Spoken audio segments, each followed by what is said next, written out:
We recently acquired a painting by Goya, and it's currently displayed in the office of Henry Huntington. Let's have a look.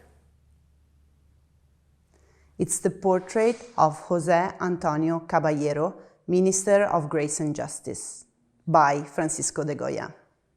And he was an extraordinary artist.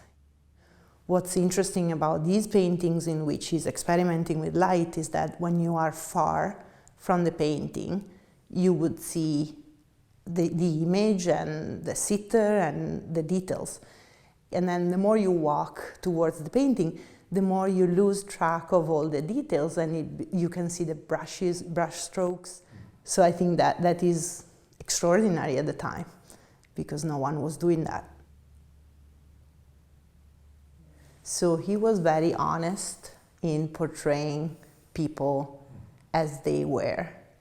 And so in this case, we are looking at a politician, a person who was very proud of his status and role in society.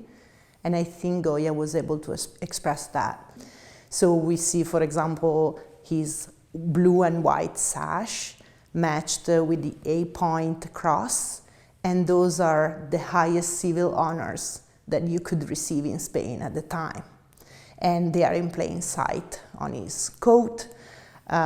He's wearing red, which is a color that is very typical in Spain, and it's a beautiful coat.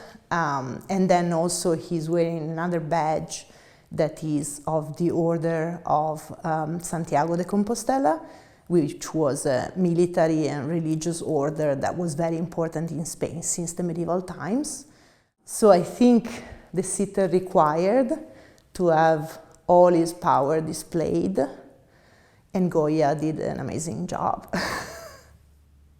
And what I think, looking at all the portraits that Goya painted, we see a shift, because interestingly, in the early portraits, he was also including details in the background.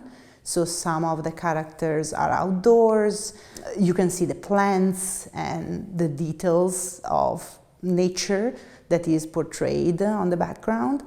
And then in this phase, instead, he's really pushing us to focus on the sitter. So there are no distractions. There's nothing else but just the light on the person. We know that he was painting in 1807 because it's written on the painting. And at the time, Goya was at the peak of his career. So what's interesting about this painting is that he was painting when both Goya and the sitter were at the peak of their careers.